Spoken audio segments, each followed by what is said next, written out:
Hi everyone, my name is Phil and welcome to Phil Does 3D. I'm a multimedia and 3D artist and I stream on Twitch weekdays from 5 PM Pacific time in the US, 12 PM in Australia and 1 AM in the UK. Good to see you, Sniper Echo. My weekend actually was pretty busy. I had to do some stuff with the studio, some work, so I worked over the weekend. I hope you guys had a good weekend. I hope you had a good weekend too, Sniper Echo. Let's go over, just for the benefit of anyone that might have missed the streams last week, where we finished that garden terrace project we were working on. I think I'll just go through the images that we created from the cameras and the color correction we did once more. And I also want to show you guys some V-Ray renders of just the model on its own that I did, as well as some occlusion renders. Then we'll probably look at the new project we're going to be working on, which is creating an Art Deco building interior and exterior in the Unreal Engine 4.15.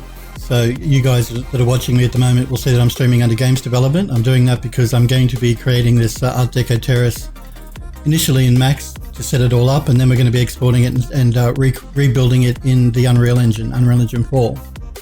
So that's the plan for the project we're going to be working on today, or starting to work on today.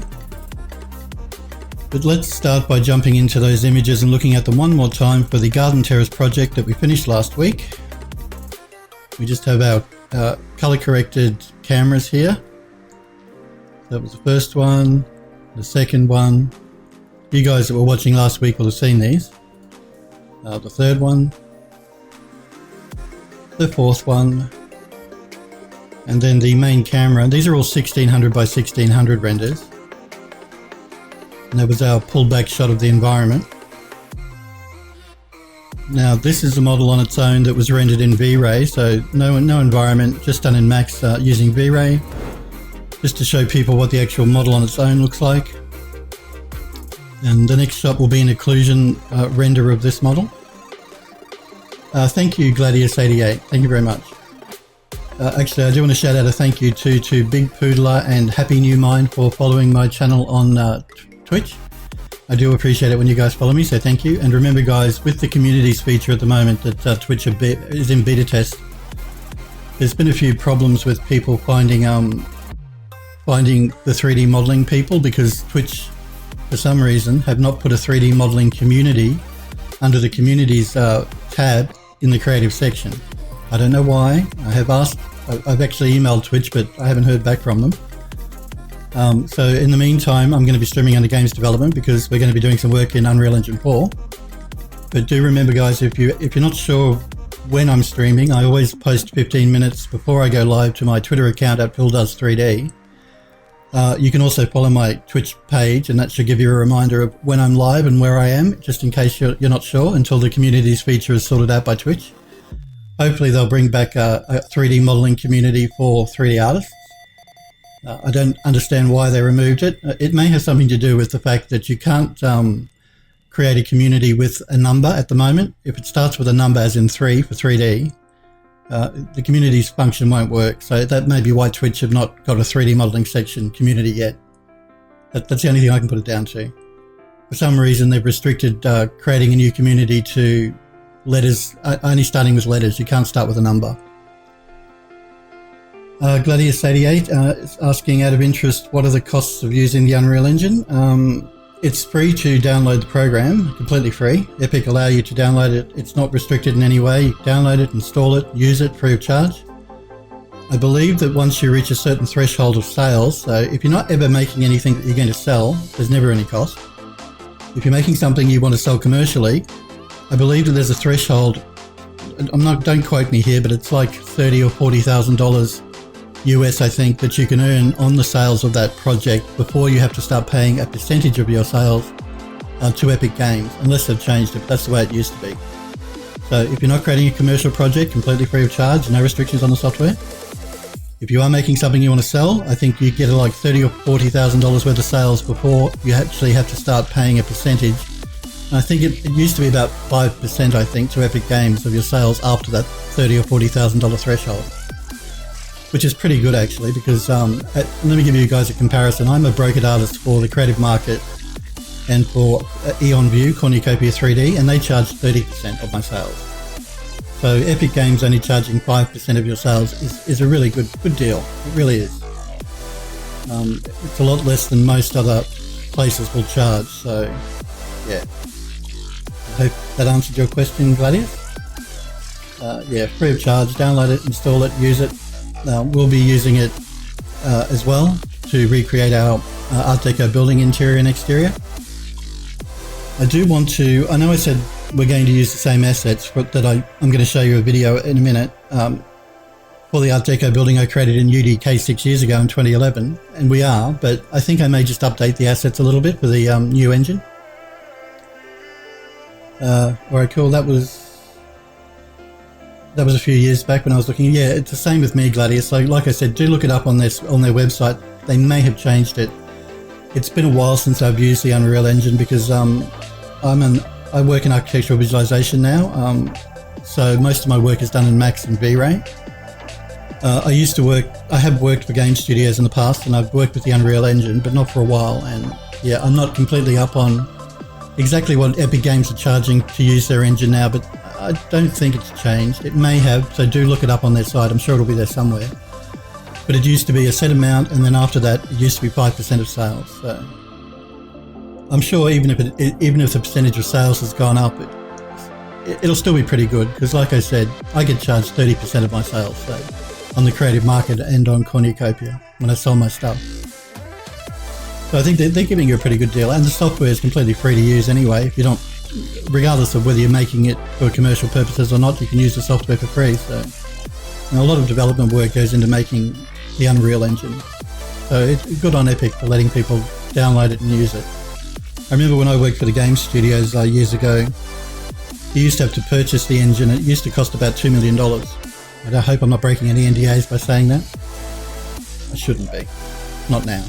But yeah, so, you know, you're getting a software that studios used to have to pay millions of dollars for free, play around with. So remember guys, I'm on Twitch not only to show you my work, but to encourage you guys to do 3D and art yourselves. So by all means, please download the software, install it, play with it, it's free. All you're going to lose is some hard drive space. Give it a go. I want you guys doing 3D, and games development is a fun thing to do as well. So this is our just a close-up of the model, so you can have a better look at the textures that we created in Mari by the Foundry when we were making the model. The next shot is just an occlusion render of that model itself without the textures, so people can get a better idea of the polygon detail that's in the model. The next one is just a wider shot of the model on its own again, just so people can get an overview of what the model looks like textured without an environment getting in the way. And again, so people can see the texture detail that we put into our model here when we were painting it up in Mari. Remember, these statues are all separate objects that people can remove if they want to, and the same with the ivy, it's all separate objects that can be removed. Again, we've got an occlusion render of that model. And remember guys, this model will be available on my Creative Market and Cornucopia website if you do want to buy it. It's up to you. It'll be on Cornucopia 3D first. It won't be on the Creative Market for a month or two yet. That's just because I stagger my model releases on the Creative Market. This is our environment that I rendered up in 2560 by 1440. Remember guys, we were working in 16 by 16 squares. I wanted to do a re-render of one of the main camera here in a large format, long format, as opposed to a square format. So in between doing my work for the studio on the weekend, I rented out the main camera at 2560 by 1440, which I'm going to give you a link to right now. If you did want to download it, if you do want to use it as a wallpaper or whatever, it's up to you guys. I'll pop this link into chat. It'll take you directly to the JPEG image that you can, so that you can download it if you want.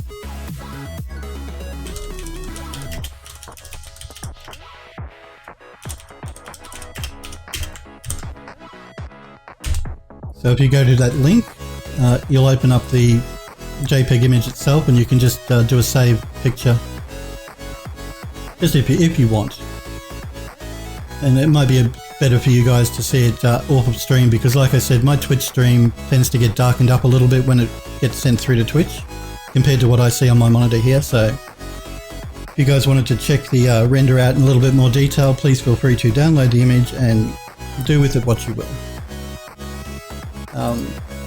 Now we're going to be recreating this Art Deco building that I created in the UDK in 2011.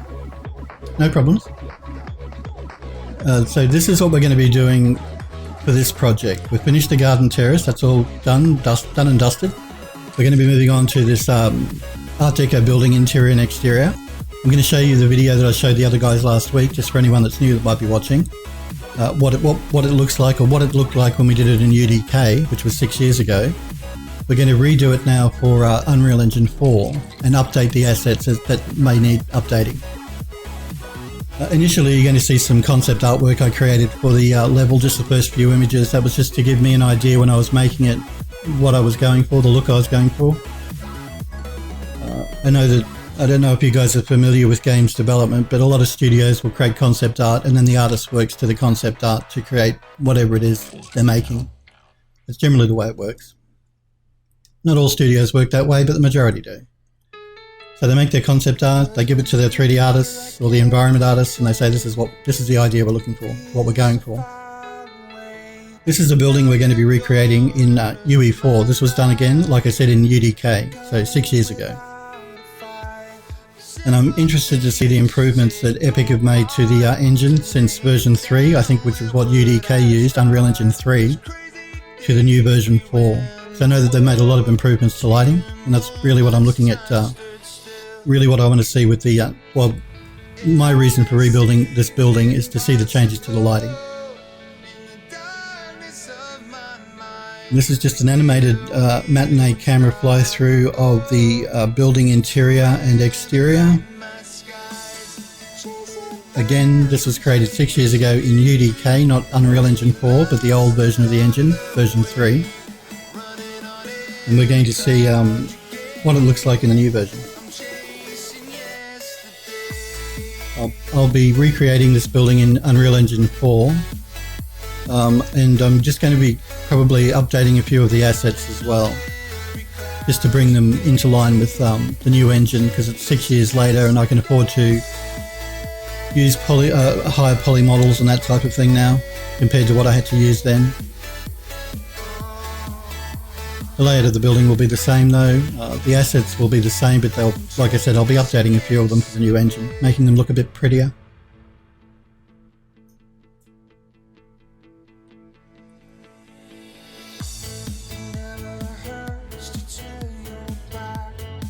And yeah, I'm just keen to see the lighting changes, see what they've done to the lighting.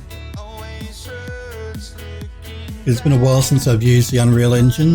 Like I said, I come from a games development background, so I do have some experience with the Unreal Engine, but I haven't used the new version 4 for quite a while, so if I'm a bit rusty when I jump into UE4, you'll know why.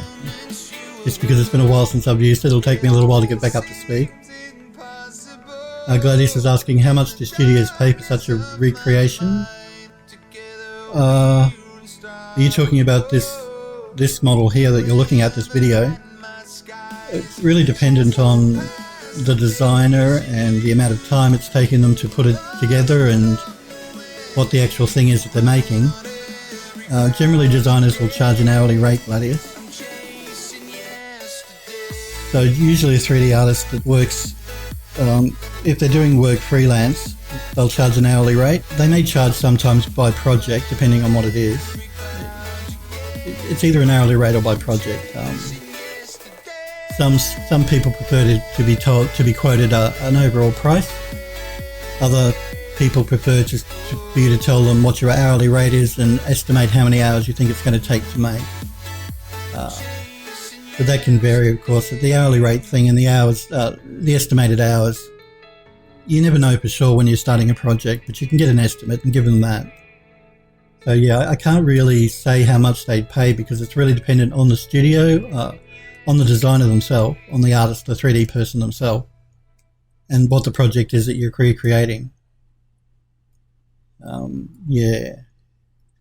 So I prefer, I can't really give you a total price.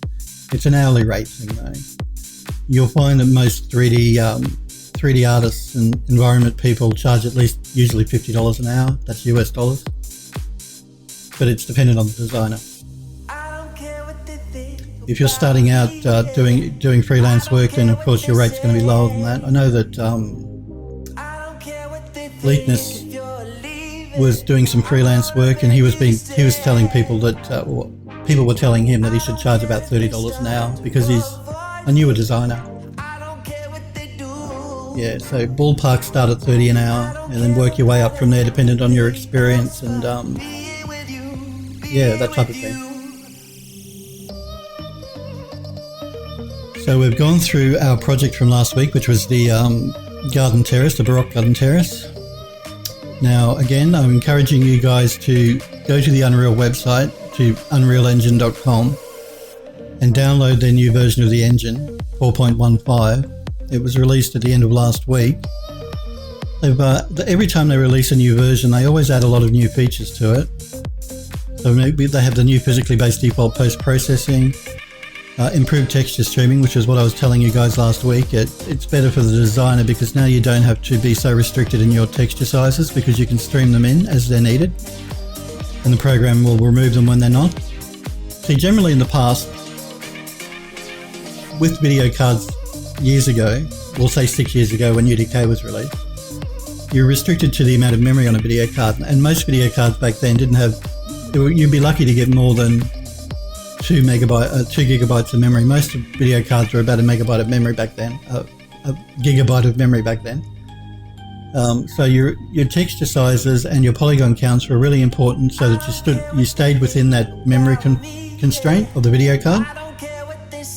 Now today's video cards have 8 gigabytes of memory, and now you have all of these features such as texture streaming, which help the artist or the game's designer because you don't have to worry so much about filling up the video card memory and working within those restraints, because A, you've got a lot more memory, and B, the program is now smart enough that it can stream the texture in as it needs it and then remove it from memory when it doesn't. So you're not loading all of that up at once in the video card memory. And that just gives you more freedom as an artist to work with larger textures and work with higher polygon models, meshes. They tend to call them assets in Unreal. That's just a model, a 3D model. They call them an asset. And people that are familiar with 3D modeling in programs like Blender or 3D Studio Max or Mouya or even ZBrush tend to think of 3D models as polygons, and a polygon is a four-sided object. Now, game engines like the Unreal Engine don't work in polygons, they work in triangles. So it can get a bit confusing, but basically all you're doing is when you import a 3D model into the Unreal Engine, the engine is going to triangulate the mesh if it's a quad mesh. And that's basically for video cards, because video cards work on tris as opposed to quads. And game engines, of course, run on video cards, so no difference really. You'll just find that your triangle count will end up being higher than your polygon count because the engine's going to split a quad into two. So you're going to, where you have one quad, you're going to have two tris, if that makes sense. So you've got a square, slice it through the middle, and you've got two tris from a square. So basically you're going to double your polygon count when you take a mesh into any game engine usually. Something to keep in mind. Again, not as much of a problem nowadays because video cards are much more powerful, they have a lot more memory, and you can do things like texture streaming and LOD, which is level of detail, which means the further away from a mesh you get, the engine swaps it out for a lower polygon version of that. So they don't have to keep that really high poly mesh. If you're like a mile away from it in the game engine, they'll swap that out with a lower LOD version. And most programs now will do LOD for you automatically. I know that things like SpeedTree, that'll create LODs for you automatically if you're creating vegetation. I know that the Unreal Engine used to have LODing built into it. Now I don't know if they replaced that with anything or not, or whether they still want you to buy a third-party plugin if you want the program to LOD for you automatically. But you can create your LODs in a 3D program, that's not a problem.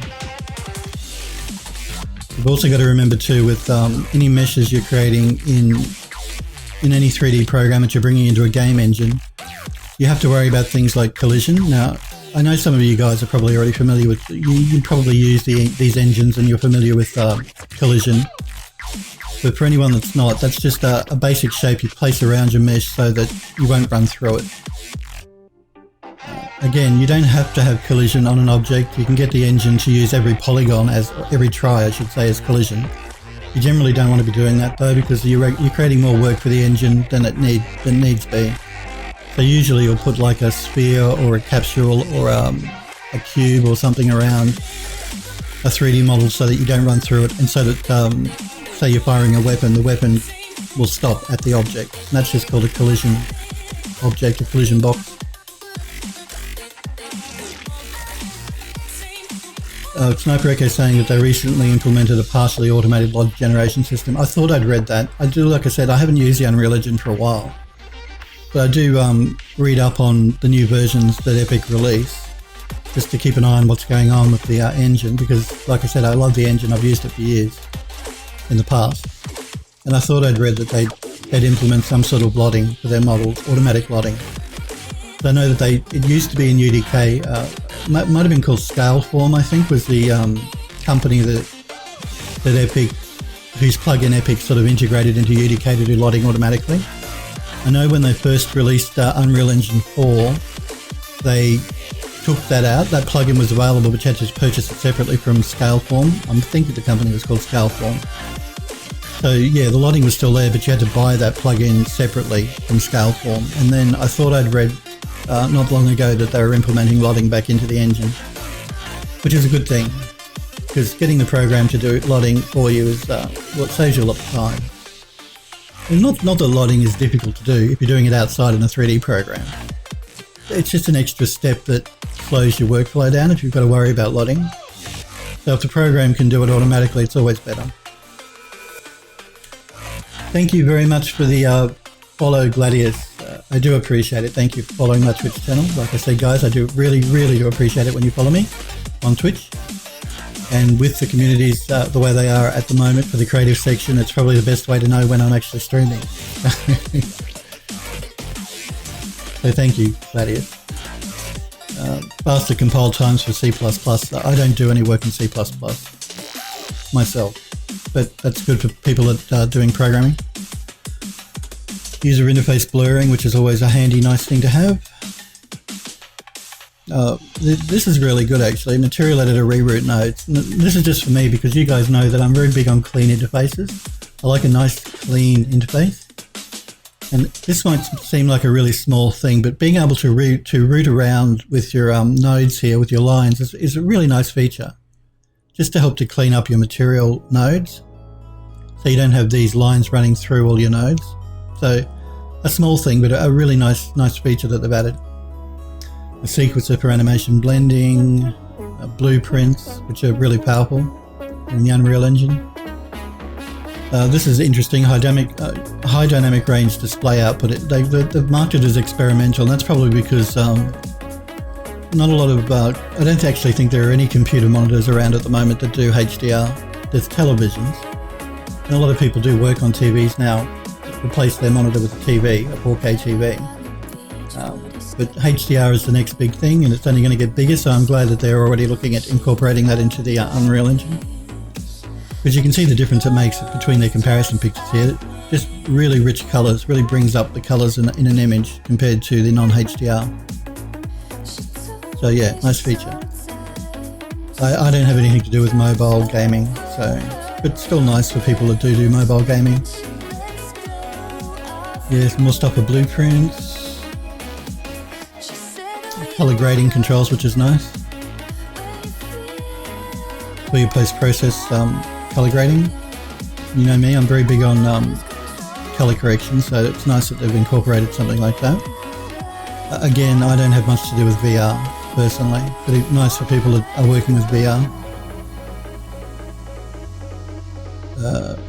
debugging. They've always been really good on their debugging tools for visualization and texture size and poly counts and all of that sort of thing in the Unreal Engine. Steering wheel support, which is nice. Force feedback, PlayStation support. New mathematics nodes and material nodes. Well, that's interesting. Yeah, it's always nice to get new nodes that you can work with. What do they got here? Okay, yeah.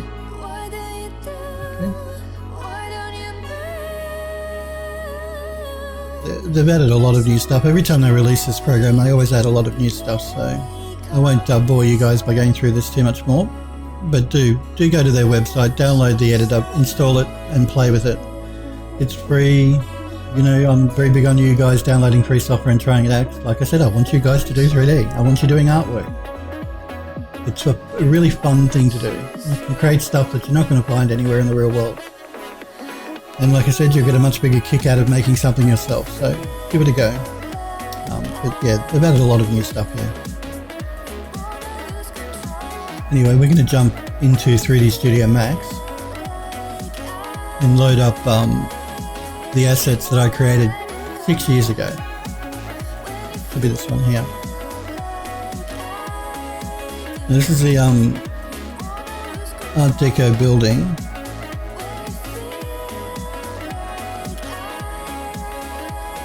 Let's just see if my textures are there or not. It's been a while since I've looked at this model. Let's go full screen on our main viewport here. Now this is the Art Deco building that you saw in that fly-through that was using the UDK. You'll notice there's a couple of things here that I have to correct. This is actually the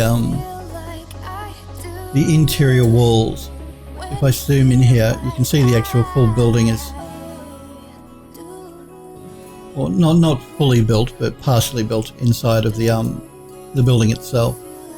I'll be taking these assets and reworking them if they need updating with a new engine. We're going to be rebuilding this building in Unreal 4. So this is just the Art Deco building that you saw in the fly around. What's the best thing for us to do here? Okay, there's, like I said, a few things I want to fix here. Let's start by fixing these bits of the wall here that are poking through the actual building.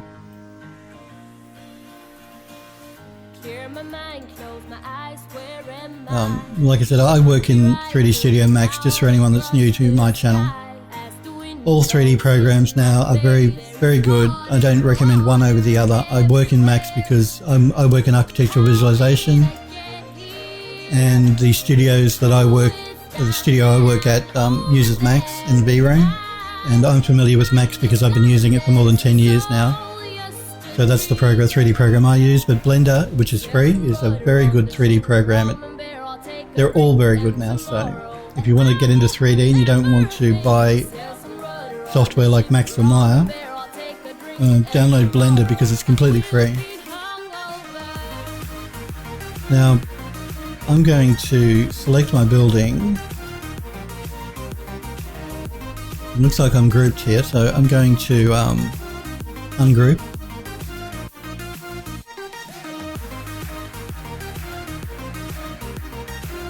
There's quite a few groups in here. See, the building itself is made up of front and back, its sides, and the roof is a separate section as well. But I just want to select these building sides and front and roof, and I'm going to freeze them so I don't accidentally move them.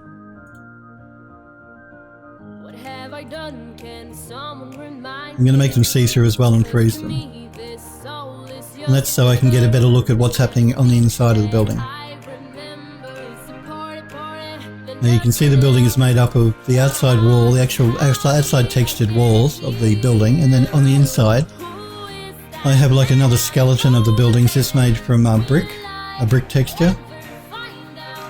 I created it that way originally because my original plan when I made that fly-through in the UDK, because the Unreal Engine has destruction, so you could actually, my plan was to be able to, you could fire at the wall and blow holes in it. That was the reason I actually created a separate inside brick wall. And again, it makes it more realistic for when you're making the model anyway.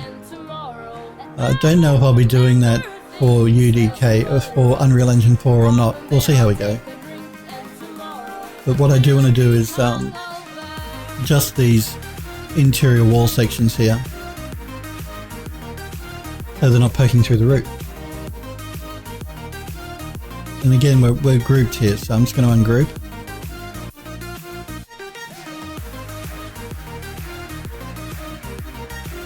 Alright.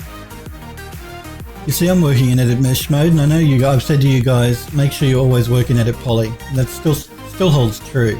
The only exception here is you're going to the Unreal Engine is going to convert your editable poly object to an edit mesh anyway, because that gets back to the polygons versus triangles thing that I was explaining before. So by all means, work in edit poly, and I always recommend working in edit poly no matter what 3D program you're using. But do bear in mind that when you export the model and the Unreal Engine imports it, it's going to convert it to an edit mesh, because mesh are triangles and edit polys are polygons. So I will convert it to a polygon if I'm going to be doing any adjustments. Like now, I need to move some verts, and I don't really want to me moving the verts to affect the rest of the texture that I've already assigned, the UVs. If I left it in edit mesh mode here, there's no way for me to prevent that from happening. As soon as I start moving these vertices down, it's going to start compressing my UVs and make my texture map look weird. So in order for me to get around that, I am going to convert it to an edit poly. And because edit poly has this option called preserve UVs, which means I can move my vertices around without destroying my UV map. So I'm going to be doing that. Just select some of these verts here.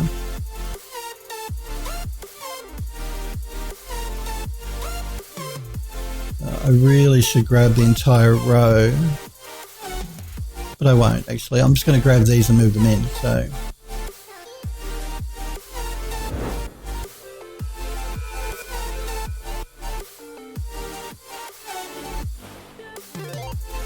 I'll know when they're moved in enough, because that white will completely cover the model like that. And you see that hasn't affected my UVs at all. It's kept my texture map good.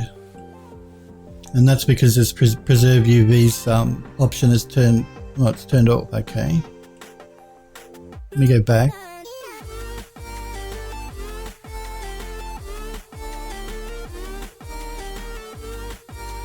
Yeah, I'm actually going to leave it turned off, because by turning it on and moving my my polygons, it's enlarging my texture map. So by turning it off, all this is basically going to do to my UVs is move those vertices further into the texture map, instead of trying to scale the texture map up to fit the scaling of the vertices.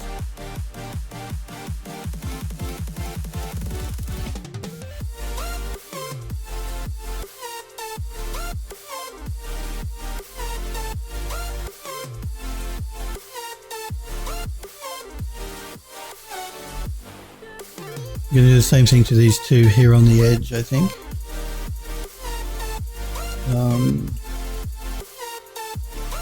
Again, though, I have to be careful because I don't want to... It's actually on the inside of the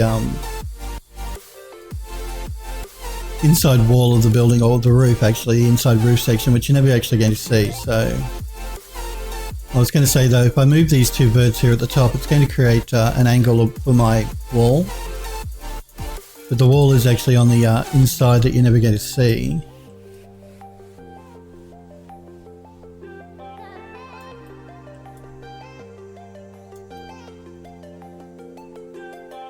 Yes, I'm actually going to do that. It doesn't have to be moved by much anyway, so...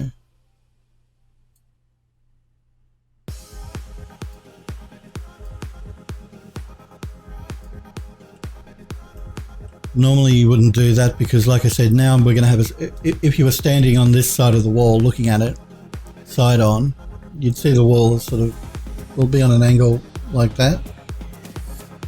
But this is inside of the roof cavity when no one is ever going to be standing to look at, so that's fine.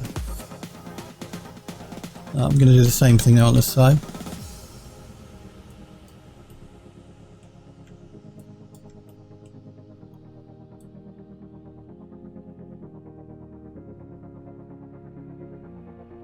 This one is actually a little bit sticking out a little bit further, so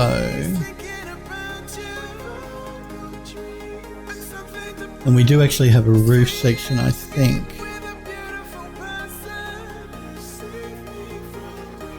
Actually, in the original fly-through, we never pointed the camera up at the roof, so. But we may do that with the new one, depending on what we decide to do when we go into the Unreal Engine. It does look like I do have a roof section here, this black top.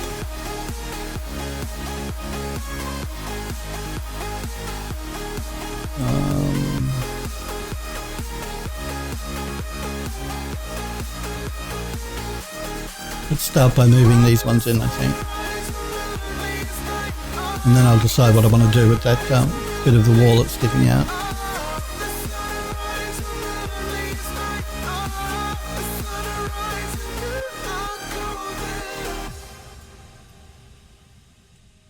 I may actually angle them back. That might be better. Instead of moving them in on the Y, I may move them down on the Z, just to pull it down underneath of the roof.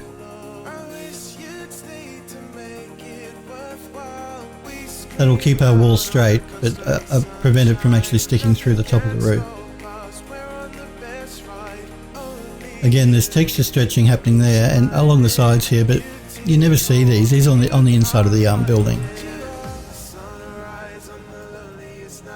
By all means, you could go into the UV map, unwrap UVW and fix that. But again, you know me, guys. I'm not big on fixing things that you're not going to see anyway. So it's just a waste of your time doing things like that. But if you're a perfectionist, by all means, go ahead and do it. All right.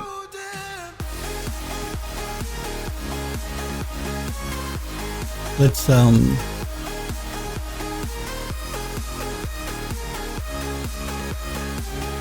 unfreeze all.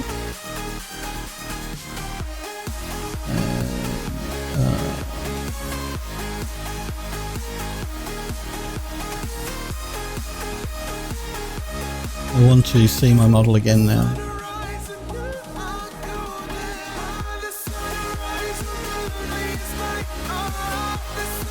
I'm just going to turn off see-through. And that's just so I can check to make sure I have actually put all of the walls are actually hidden again. So they're not sticking through it.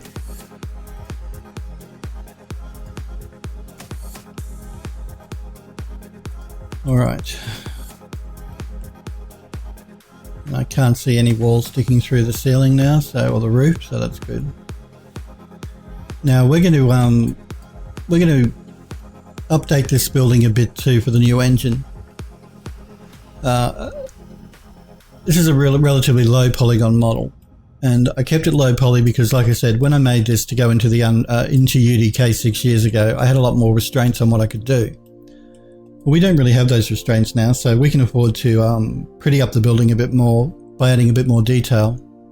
Well, that's what we're going to do, I think, for this building. We're going to add more detail to the actual outside of the building as well. So things like these decorative, I don't know what you call them, ledges, I guess, that run around the outside of the building here. I'm going to remake those in more 3D, and I'm also going to put ledges here on the bottom of the windowsills. I may also see, at the moment, this curved section here is just a flat texture. There's no depth to it at all. Now, you could by all means use a normal map to pull that out a bit, or even parallax mapping, to give that more three-dimensionality when you took it into the Unreal Engine. but parallax mapping works really well, don't get me wrong, it does, and normal mapping works very well as well. The problem with normal maps is Sniper Echo says it would be interesting to see how you optimize and modify them. What are we talking about, Sniper Echo? Not sure what you mean, what you're talking about with optimize and modify. Now, normal maps, let's talk about normal maps. A normal map is a great way to make a model more detailed with low polygon, that's for sure. The problem with normal maps is if you look at the silhouette of an object, so anything you're looking at side on that you've normal mapped, it's still going to be completely flat. A normal map gives an illusion of geometry, but doesn't actually do anything. So again, if you're looking side on at something that's normal mapped from the front on, it's just going to look flat side on in the silhouette of the object. So that's one restriction with normal mapping. You've got to be, it's good for a small detail. It can be good for adding more detail to things like statues than is really there. But you're always going to have that problem when you're looking at it in silhouette that the detail is actually faked. It's not there. The normal map is faking that. So you're going to see that it's been faked if you're looking at it side on.